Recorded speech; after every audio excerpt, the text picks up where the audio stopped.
Bonjour. Le monde des parcs est en effervescence. En effet, le nouveau coaster du parc Astérix qui arrivera en 2021 a été officiellement annoncé.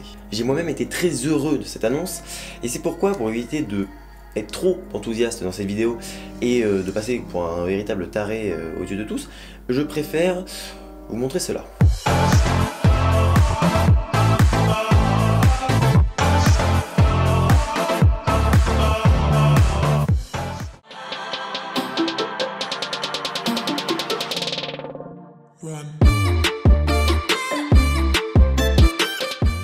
Vous venez de le voir, on a du lourd à traiter dans cette vidéo. Alors pour commencer, il faut savoir qu'il y a quelques semaines, c'était l'IAAPA. C'est un événement de professionnels des parcs d'attractions. Dans cet événement, on y découvre des attractions de tout type et de toutes sortes. Des contrats sont alors signés sur place, des attractions sont présentées et d'autres sont même révélées au grand public. Intamin, le constructeur de montagnes russes, a donc présenté les attractions qu'il avait vendues et qu'ils sont en train de réaliser, dont celle du parc Astérix. Je ne vous dis pas à quel point cette annonce a fait du bruit et cette présentation a été relayée auprès dans le monde entier. Déjà, la nouvelle nous a été rapportée par des médias de coasters américains tels que Coaster Studio ou Coaster Force qui étaient présents à l'événement. Ces derniers ont alors été agréablement surpris par la présentation d'Intamin. Et oui, sachez que l'attraction est impressionnante et en tout cas intéressante, même pour les Américains, qui sont, pour la plupart, habitués aux meilleurs et aux plus puissants coasters du monde. Bref, après cette présentation bien trop longue, on va parler du coaster. En effet, depuis la dernière vidéo sur le sujet, on en a appris un peu plus. Bon, ça on le savait déjà, hein, la triple zone de launch. Le train va donc faire un va-et-vient sur une zone qu'il atteindra grâce à un aiguillage. Déjà, rien qu'au niveau de l'aiguillage, on a de l'unique. En effet, il va être très rapide. Si bien que, pour rentrer dans cette zone, le train ne marquera aucun arrêt. Bon, rien que ça c'est inédit. Je me rappelle quand j'avais vu les plans pour la première fois, j'avais vu donc cette zone de triple launch et je m'étais dit le train va forcément s'arrêter. Eh bien non, Intamin en a décidé autrement, le train ne s'arrêtera pas. Ça aura donc l'énorme avantage de ne pas casser le rythme. Le train va donc monter sur le vertical stall que vous voyez juste ici. Repartir en arrière, faute de vitesse, être propulsé et entamer son retour en arrière en passant par une bosse qui procurera une sensation nommée airtime. Au passage, hein, ce sont les sensations les plus recherchées par les fans car elles sont assez particulières. Bref, le train va monter sur ce qu'on appelle une aiguille, ensuite repartir en avant, il va être repropulsé dans le sens de la marche cette fois-ci, et repasser sur la bosse qui procure l'airtime. Et ce sera grâce à ce dernier gain de vitesse qu'il va pouvoir franchir le vertical stall. Mais il y a un détail en haut du vertical stall qui a son importance. En effet, le train ne va pas chuter comme il aurait chuté normalement, mais il va être retenu un peu à l'instar d'une montagne russe plongeante, Baron Efteling. On aura donc sur la seule première partie du parcours une inversion, plusieurs accélérations, un retour arrière, une chute et même des airtime. C'est donc un condensé de beaucoup de sensations diverses et variées. Et donc comme je vous le disais, juste après la gare, il y aura une inversion nommée cutback. Après la première partie du parcours, le tracé est très bas et très intense. J'entends par première partie du parcours, donc rien d'officiel, hein, c'est moi qui ai décidé ainsi, de la gare jusqu'à la moitié du vertical stall, donc j'entends par là la première accélération, la première inversion, la zone de triple launch, etc. jusqu'à la moitié du vertical stall, donc jusqu'à la chute.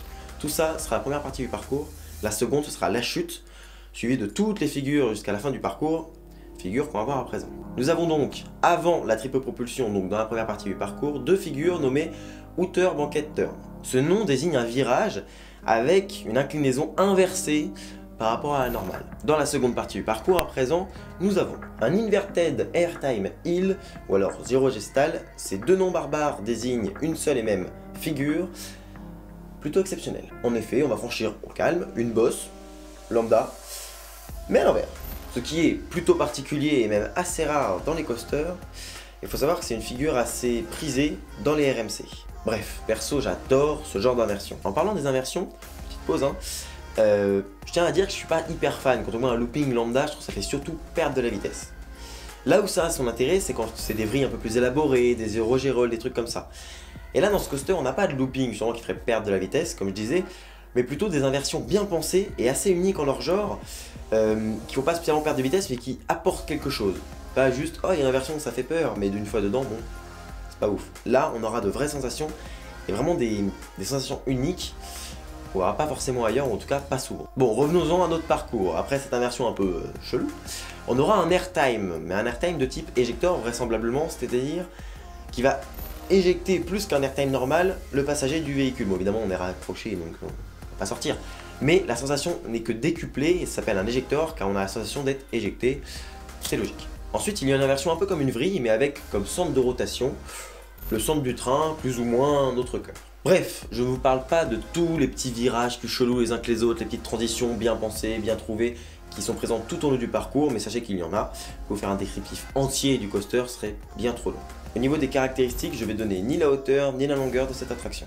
En effet, ce qui vous a été présenté à l'IAAPA par Intamin n'est pas la vidéo définitive. Il y a d'autres vidéos qui sont arrivées entre temps, qui sont évidemment enfermées au sein même du parc Astérix dans les bureaux, que très peu de gens ont pu voir. Personnellement, je ne les ai pas vus, et je pense qu'il y a vraiment très peu de gens qui les ont vus. Et ce sera ces vidéos-là, on va dire, les derniers plans, les derniers jets de l'attraction. Ce qui vous a été présenté, c'était, voilà, on est quand même 3 ans avant, il y a encore quelques petites modifications qui vont avoir lieu, comme par exemple, surtout, des modifications de vitesse et de hauteur. L'enchaînement, les figures, etc., ça restera normalement les mêmes. Donc, sachez que le parc est limité à 45-50 mètres maximum de hauteur. Donc ce qui a été présenté déjà, c'est pas possible. Voilà, on atteint les 51 mètres, c'est un peu limite. Donc, beaucoup me diront, ouais, c'est un mythe, c'est pas, ils sont pas empêchés niveau hauteur, niveau machin. Si, ça m'a été confirmé par 3 personnes du parc Astérix de différents secteurs. Même des gens au sein même du parc Astérix sont pas au courant de cette hauteur, limite de hauteur.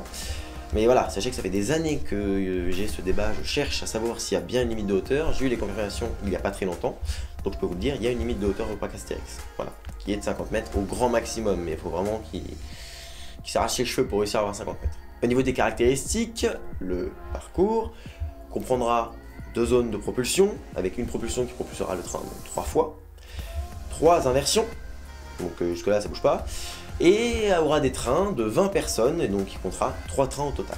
Ces personnes sont maintenues par ce qu'on appelle des lap bars, donc c'est différent d'un harnais, c'est quelque chose qui vient nous bloquer au niveau de la taille, donc on aura tout le haut du corps qui sera libre. Le layout ne contiendra pas moins de 30 figures, un record, mais aussi 23 airtime annoncés, un autre record. Bon, pour les airtime, on ne pourra juger qu'une fois à l'intérieur, donc dire si on a réellement 23 ou non, on peut pas trop, mais en tout cas ça annonce du très lourd. Pour finir, le rendement sera lui correct, avec 1260 personnes par heure. Pour ce qui est de la thématisation, on n'a pas vraiment d'infos précises à ce sujet. Mais bon, on va pas s'en plaindre, faut bien garder un peu de mystère. Bon, pour ce qui est du débrief à présent, on a là un coaster unique au monde, très intéressant. Sûrement l'un des meilleurs d'Europe, et pourquoi pas le meilleur d'Europe, mais bon là, on se prononcera pas avant 2021.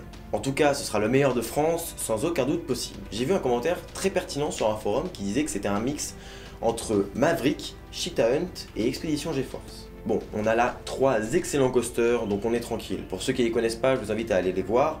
Si vous voulez, en description, je vous mets 3 on-ride de ces différentes attractions, si ça vous intéresse. En tout cas, personne ne s'attendait à ce que le parc Astérix nous surprenne ainsi, c'est inouï. En effet, il nous avait vendu ça comme quelque chose de ressemblant à Taron, donc on aurait pu imaginer quelque chose d'un peu moins puissant, ou avec une zone de launch en moins. En fait, pas du tout, on a quelque chose de totalement différent, qui pour moi n'est pas du tout comparable à Taron. Ce sont 2 attractions vraiment distinctes et vraiment différentes. Rien que niveau voilà, des inversions, de la triple zone de launch, enfin vraiment, il n'y a rien à voir. Puis bon, il y a aussi la déco qui compte, à voir ce que le parc Astérix fera. Par contre, pour atteindre ce que fait Fantasyland, il y a du chemin, je pense. On a donc là une attraction digne des attractions des USA, et ça fait rentrer le parc Astérix dans la cour des grands, c'est vraiment appréciable. Aucun doute possible, on a là une nouveauté exceptionnelle qui va devenir mythique dans le domaine des parcs en France, et pourquoi pas en Europe, en tout cas, je l'espère. Quand je vous disais dans le tout premier épisode de DB World que la période d'hiver dans les parcs c'était l'une des plus intéressantes, je ne vous mentais pas. Le soir de l'annonce, les infos fusaient de partout, on en avait que la moitié. Il y en avait qui arrivaient qui étaient fausses, d'autres qui étaient vraies, d'autres qui étaient mélangées avec le coaster de Walibi qui était annoncé en même temps. Mais on était super contents. C'est un moment assez rare en tant que fan de vivre des soirées aussi intenses dans le domaine des parcs, donc avec autant d'annonces.